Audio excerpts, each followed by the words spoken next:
నువ్వు ఛాలెంజ్ డబ్బులు auto credit చేస్తా అంటున్నావు కదా బ్యాంకుల నుంచి. మరి నువ్వు కూడా బాండ్ పేపర్ మీద రాసిచ్చి ఒట్లు పెట్టి సంతకం పెట్టించినావు కదా. మరి నీ అకౌంట్ నుంచి కూడా లేదా ప్రభుత్వ ఖజానా నుంచి ఆటో క్రెడిట్ చేసి ప్రజలకు తీసుకుంటాం. మరి నువ్వు ఎట్లా తీసుకుంటావో మరి ప్రజలకు కూడా అదే హక్కు ఉంటుంది కదా. ప్రజలకు బాండ్ పేపర్ మీద రాసిచ్చి సంతకం పెట్టి ఒట్లు పెట్టి నువ్వు మాట ఇచ్చినప్పుడు మరి ఆటో క్రెడిట్ ప్రజలకు కూడా ఇవ్వాలి. 4,000 పింఛన్ ఇవ్వాలి, మహాలక్ష్మి 2,500 ఇవ్వాలి, college fee reimbursement SC ST BC విద్యార్థులకు ఇవ్వాలి, అక్క చెల్లెళ్లకు తులం బంగారం ఇవ్వాలి. ఇది కూడా ఆటో క్రెడిట్ పెట్టుకుందాం. మరిగా నీ రేవంత్ రెడ్డి అకౌంట్ నుంచి పెడదామా గవర్నమెంట్ అకౌంట్ నుంచి పెడదామా అది కూడా ఆటో క్రెడిట్ పెట్టు.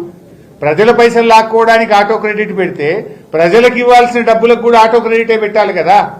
రిటైర్డ్ ఉద్యోగులకు ఇవ్వాల్సిన పెన్షన్ డబ్బులు కావచ్చు, మా ప్రభుత్వ ఉద్యోగులకు రావాల్సిన డిఏలు కావచ్చు, పీఆర్సీలు కావచ్చు, మా ఆర్టీసీ కార్మికులకు రావాల్సిన వేతన ఒప్పందం కావచ్చు, ఆశా అంగన్వాడీ ఈజీఎస్ ఉద్యోగులకు ఇచ్చినటువంటి హామీలు కూడా ఆటో క్రెడిట్ పెడదాం.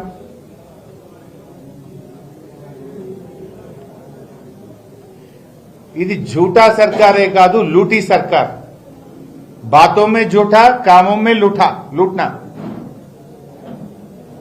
నిరుద్యోగుల జాబులే కాదు ప్రజల జేబులు కొట్టేందుకు కూడా రేవంత్ రెడ్డి కుట్ర చేస్తా ఉన్నాడు. నిరుద్యోగుల జాబులు కొట్టేసిండు. మొదటి ఏడాది 2 లక్షల ఉద్యోగాలు అన్నాడు. 3 క్యాలెండర్లు మారినాయి తప్ప ఒక్క జాబ్ క్యాలెండర్ రాలే. రేవంత్ రెడ్డి ప్రభుత్వం వచ్చినాక 3 క్యాలెండర్లు మారినాయి, కానీ ఒక్క జాబ్ క్యాలెండర్ అయితే రాలేదు. ఈయన ఏం చెప్పిండు? మొదటి ఏడాదే 2 లక్షల ప్రభుత్వ ఉద్యోగాలు. జాబ్ క్యాలెండర్ పెట్టి ఎప్పటికప్పుడు జాబులు ఇస్తామన్నాడు.